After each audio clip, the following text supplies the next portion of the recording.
ఓం గంగణపతే నమ ఐం సరస్వత్యై నమ శ్రీమాత్రే నమ దుందుర్గాయ నమ క్రీం క్రీం మహాకాళికాయ నమ ఓం నమ శివాయ శివాయ గురువే ద్రాం దత్తాత్రేయ నమ. యూట్యూబ్ ప్రేక్షకులకు అందరికీ కూడా నమస్కారం అండి.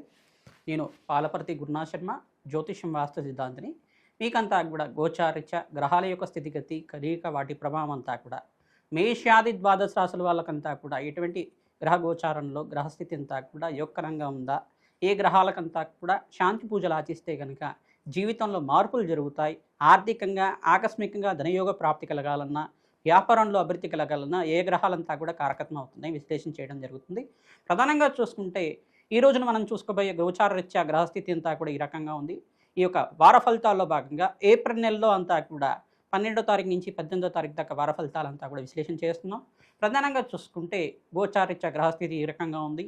కుంభరాశిలో రాహువు సంచారం మరియు మీనరాశిలో అంతా కూడా రవి భగవానుడు ప్రధానంగా చూసుకుంటే 14వ తారీఖు తర్వాత మేషరాశిలో ఉచ్చస్థానంలో సంచారం చేయడం, మరియు ఇక్కడ ఈ యొక్క మీనరాశిలో రాహు ప్రధానంగా శనీశ్వరుడు, అంగారకుడు, బుధ భగవానుడు, సూర్య భగవానుడు అంతా కూడా సంచారం జరుగుతుంది. శుక్రుడంతా కూడా ఈ యొక్క వార మధ్యలో అంతా కూడా చూసుకుంటే 13వ తారీఖు తర్వాత ఈ యొక్క వృషభ రాశిలో సంచారం చేయడం జరుగుతుంది. ప్రధానంగా చూసుకుంటే ఈ గ్రహస్థితి ఈ రకంగా ఉంది. బృహస్పతి అంతా కూడా మిథున రాశిలో సంచారం చేయడం, మరియు ఈ యొక్క కేతు యొక్క సంచారం అంతా కూడా సింహరాశిలో సంచారం జరుగుతుంది. కాలసర్పదోషంలో ఈ యొక్క గ్రహస్థితి అంతా కూడా కాలసర్ప స్తంభంలో అంతా కూడా ఉంది. ప్రధానంగా చూసుకుంటే కొన్ని రాశుల వాళ్ళకంతా కూడా అదృష్టయోగం కలిసి రావడం కానీ, కొన్ని రాశుల వాళ్ళకంతా కూడా మిశ్రమైన ఫలితాలు రావడం కానీ జరుగుతూ ఉంటాయి.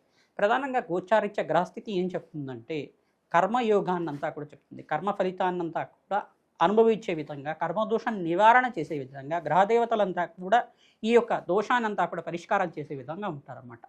ప్రధానంగా చూసుకుంటే శనీశ్వరుడు కర్మఫలదాత, బృహస్పతి అంతా కూడా యోగదాత అంతా చెప్పేసి అంటారు. ప్రధానంగా రాహు అంతా కూడా కర్మని అనుభవించే విధంగా చేస్తుంటారు. రాహుకేతులు ఇద్దరు కూడా కర్మని అనుభవించే విధంగా చేస్తుంటారు. ఈ గోచారిత్య గ్రహస్థితులంతా కూడా చూసుకుంటే వీటికి కేంద్రంగా అంతా కూడా చెప్తూ ఉంటారు.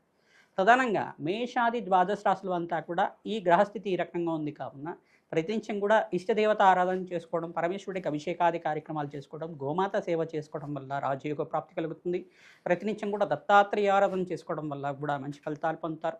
దత్తాత్రేయాయ స్మరణ మాత్రైన సంతుష్టాయ నమః నామాన్నంతా కూడా జపాన్ని ఆచరించడం వల్ల మంచి ఫలితాలు పొందుతారు.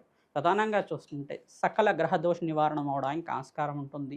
ప్రతినిత్యం కూడా అమ్మవారి ఆరాధన, దేవీ భాగవతాన్ని పారాయణం చేసుకోండి. ఖడ్గమల స్తోత్రాన్ని ప్రతినిత్యం కూడా చదవడం కానీ చేయడం కానీ చేయండి. ప్రతినిత్యం కూడా కనకదార స్తోత్రాన్ని 3 సార్లు చదువుకోవడం వల్ల ఆర్థికంగా స్థితిగతులు పెరగడానికి ఆస్కారం ఉంటుంది. ప్రతినిత్యం కూడా మేము చెప్పే పరిష్కారాలంతా కూడా ఈ గ్రహాల యొక్క దోషం ఈ కారకత్వంగా ఉంది కావున దీనికి పూజ చేసుకుంటే మంచి ఫలితాలు పొందుతారని చెప్తుంటాం. తద్వారా మీరంతా కూడా శీఘ్ర ఫలితాలు పొందడానికి ఆస్కారం ఉంటుంది. అదృష్ట యోగము, ఆకస్మికంగా ధనయోగం, ధనప్రాప్తి రావాలన్నా, రాజయోగ ప్రాప్తి రావాలన్నా గ్రహదేవతల అనుగ్రహం కావాలి.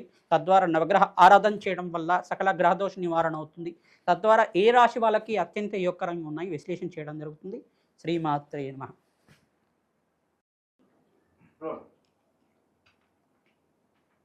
కుంభరాశి జాతకులకి ఏప్రిల్ నెల వార ఫలితాల్లో భాగంగా ఈ వారం అంతా కూడా ఈ రకంగా గ్రహయోగాలంతా కూడా యోగిస్తున్నాయి లేవా అంతా కూడా విశ్లేషణ చేయడం జరుగుతుంది. 12వ తారీఖు నుంచి 18వ తారీఖు దాకా గ్రహయోగాలు ఏం చెప్తున్నాయి ప్రధానంగా చూసుకుంటే ఏ గ్రహాలంతా కూడా యోగకరంగా ఉన్నాయి, ఇష్టమైన ఫలితాలు ఏ గ్రహాలు ఇస్తున్నాయి కుంభరాశి జాతకులకంతా కూడా విశ్లేషణ చేయడం జరుగుతుంది.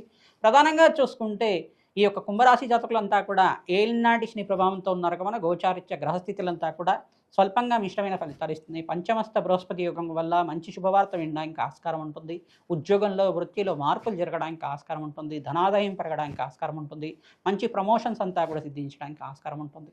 తృతీయ స్థానంలో అంతా కూడా సూర్య భగవానుడు అంతా కూడా ఉచ్చస్థానంలో సంచారం చేయడం వల్ల, సప్తమాధిపతి ఉచ్చస్థానంలో సంచారం చేయడం వల్ల అత్యంత యోగకరంగా ఉండడానికి ఆస్కారం ఉంటుంది. నవగ్రహ శాంతి పూజలు ఆచరించుకోవడం, ప్రధానంగా రాహు అంతా కూడా జన్మంలో రాహు సంచారం జరుగుతుంది కావున, సప్తమంలో కేతు యొక్క సంచారం జరుగుతుంది కావున దుర్గామాత ఆరాధన చేసుకోవడం వల్ల మంచి ఫలితాలు పొందుతారు. మహాగణపతి ప్రీతికరంగా ఉండ్రాళ్లను నివేదన చేయడం వల్ల ఆర్థికంగా స్థితిగతులు పెరగడానికి ఆస్కారం ఉంటుంది. ప్రధానంగా నూతన వ్యాపారంలో పెట్టుబడి పెట్టుకోవడం వల్ల మంచి లాభాలు గణించడానికి ఆస్కారం ఉంటుంది. ప్రధానంగా గృహంలో అంతా కూడా చిన్న చిన్న మనస్పర్ధలు జరగడం కానీ, చికాకులు జరగడం కానీ, కోప ఆవేశాలు జరగడం కానీ జరుగుతూ ఉంటాయి కావున ఈ మనస్పర్ధలంతా కూడా తొలగిపోవడానికి ప్రతినిత్యం కూడా నవగ్రహాలకి అభిషేకాది కార్యక్రమాలు ఆచరించుకోవడం, మహాగణపతికి అభిషేకం చేయించడం, ప్రధానంగా గరికనంతా కూడా సమర్పించడం వల్ల ఆర్థికంగా స్థితిగతులు పెరుగుతాయి. మనశ్శాంతమైన జీవితం జీవించడానికి ఆస్కారం ఉంటుంది. శనీశ్వర గ్రహదోష నివారణార్థం కిలలు దానం చేసుకోవడం, కూష్మాణ దానం చేసుకోవడం వల్ల ఆర్థికంగా పురోగతి పొందడానికి, అష్టైశ్వర్య ప్రాప్తి కలగడానికి, ఆకస్మిక ధనయోగ ప్రాప్తి కలగడానికి ఆస్కారం ఉంటుంది. ప్రతినిత్యం కూడా చండీ హోమాది కార్యక్రమం ఆచరించుకోవడం, శ్రీ సూక్త విధానంగా లక్ష్మీ కుబేర శాంతి హోమాది కార్యక్రమం ఆచరించుకోవడం వల్ల వ్యాపారంలో అభివృద్ధి రావడానికి ఆస్కారం ఉంటుంది. గోమాత సేవ చేసుకున్న వాళ్ళకి మంచి ఫలితాలు పొందడానికి ఆస్కారం ఉంటుంది. రావి చెట్టు, వేప చెట్టు ఉన్న ప్రాంతం దగ్గర ప్రతినిత్యం కూడా ప్రదక్షిణాలు ఆచరించి ఆవనేతోటి దీపారాధన చేయడం వల్ల మంచి ఫలితాలు పొందుతారు. చీమలకి ఆహారంగా బెల్లం కానీ, చిమ్మిలి కానీ నివేదన చేయడం వల్ల ఆరోగ్యవంతమైన జీవితం జీవించడానికి, అప్పుల బాధల నుంచి బయటపడడానికి ఆస్కారం ఉంటుంది. ధనాదాయం పెరగడానికి ఆస్కారం ఉంటుంది. కావున పశుపక్షాదులకి ప్రధానంగా చూసుకుంటే పక్షులకి ఆహారం పెట్టడం, ఎండాకాలంలో దాని జలాన్ని సమర్పించడం వల్ల మంచి ఫలితాలు పొందుతారు. ఆర్థికంగా స్థితిగతి పెరగడానికి, ఆరోగ్యవంతమైన జీవితం జీవించడానికి పరిహారం అంతా కూడా యోగకరంగా ఉంటుంది. మీకంతా కూడా కులదేవత ఆరాధన చేసుకోవడం, మహాలక్ష్మీదేవి ఆరాధన చేసుకోవడం వల్ల మంచి ఫలితాలు పొందుతారు. పరమేశ్వరుడు ప్రీతికరంగా చెరుకు రసంతో అభిషేకం చేయడం, మామిడి పళ్ళతోటి అభిషేకం చేయడం వల్ల ఆనందమైన జీవితం జీవించడానికి ఆస్కారం ఉంటుంది. శ్రీమాత్రే నమః.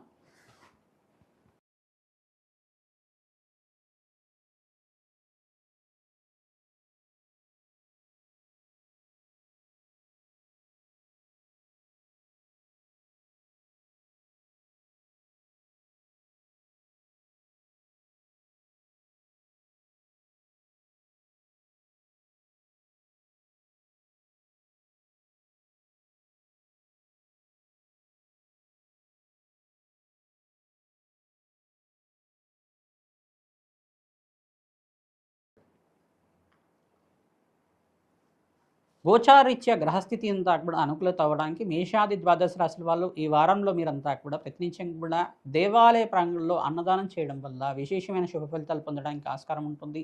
ప్రతినిత్యం కూడా ఎండాకాలంలో మీరంతా కూడా ఈ యొక్క పక్షులకంతా కూడా ఆహారం అంతా కూడా పెట్టడం, జలాన్ని సమర్పించడం వల్ల మంచి ఫలితాలు పొందుతారు. ఆర్థికంగా స్థితిగతి పెరగడానికి భూతదయ అంటారు దీన్నంతా కూడా. పక్షులకంతా కూడా ఆహారం పెట్టడం వల్ల పితృదేవతలకంతా కూడా సద్గతి పొందడానికి, మోక్షప్రాప్తి కలగడానికి, బ్రహ్మలోకంలో శ్రీనివాసంగా ఉండడానికి ఆస్కారం ఉంటుంది. ఎవరైతే పక్షులంతా కూడా పక్షుల్ని కానీ, గోమాతను కానీ సేవిస్తూ ఉంటారో తద్వారా మంచి ఫలితాలు పొందడానికి ఆస్కారం ఉంటుంది.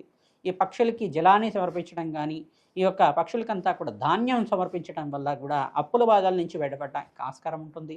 ప్రధానంగా మేడి చెట్టు దగ్గర ఆవునేత దీపారాధన చేయడం వల్ల, ఔదంబర వృక్షం దగ్గర ఎవరైతే కనుక ఈ యొక్క ఆవునేత దీపారాధన చేసి ప్రతినిత్యం కూడా ప్రదక్షిణాలు ఆచరిస్తూ ఉంటారు, గురు కటాక్షం సిద్ధిస్తుంది. తద్వారా మీకంతా కూడా ఆర్థికంగా స్థితిగతి పెరగడానికి, వ్యాపారంలో లాభాలు గణించడానికి ఆస్కారం ఉంటుంది.